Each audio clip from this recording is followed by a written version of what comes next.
it's not greed that drives us. It's the fear of dying before we can get a little taste of what's good in life that drives us. Big sentence, big words. I am working with a writer, a young writer, first book. I'm trying to teach him how to write his book, and he has some good ideas, and and he's willing to work at it, and he's willing to work long term on this book, and it's about the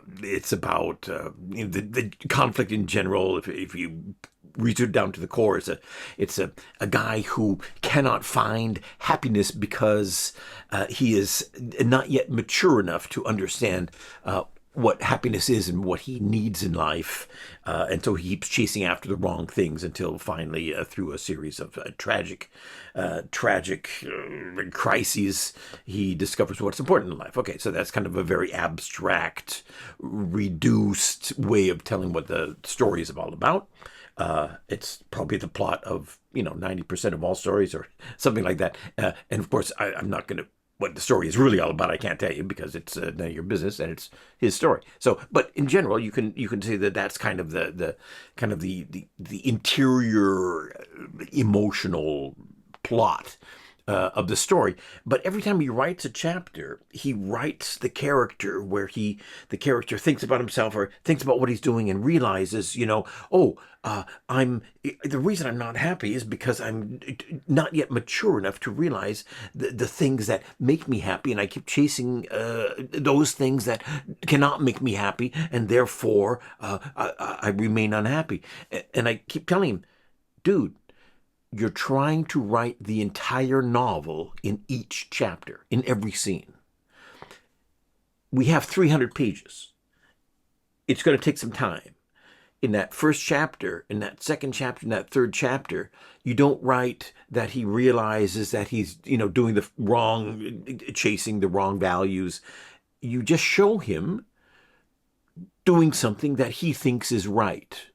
You show him chasing some value or something that looks like it could be the good thing to do. And then a couple chapters later, we're going to show that it turns out to be the wrong thing, the bad thing. And then a couple chapters later, he turns out that he realizes that he's unhappy. He didn't even know it. And then, so there's a development that goes over 300 pages.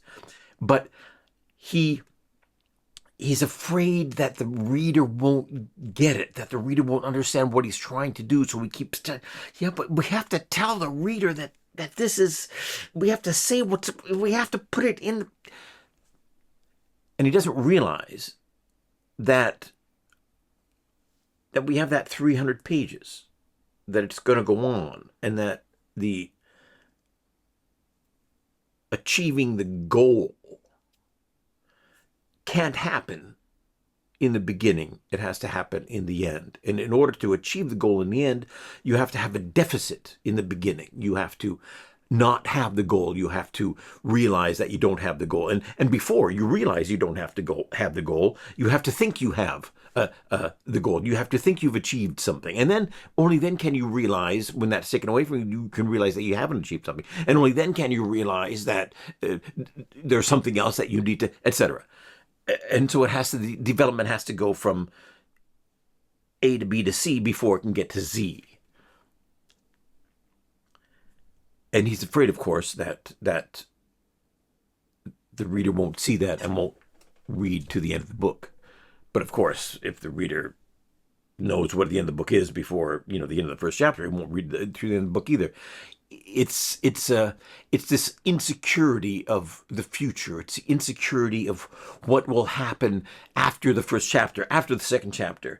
It's the insecurity of our lives, of what will happen tomorrow. If the next day. If I start writing my novel now, and I have page 1 today, and it's 300 pages, and it takes me a week to write one page.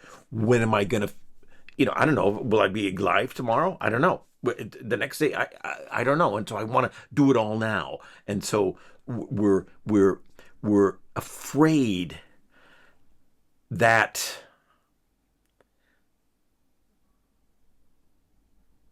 the conclusion, that the victory, that the goal will never come.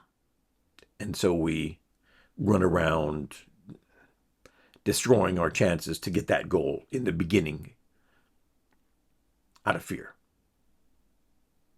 Does that make sense? What was that sentence I said at the beginning? It's not greed that drives us. It's fear of not achieving a life before we die.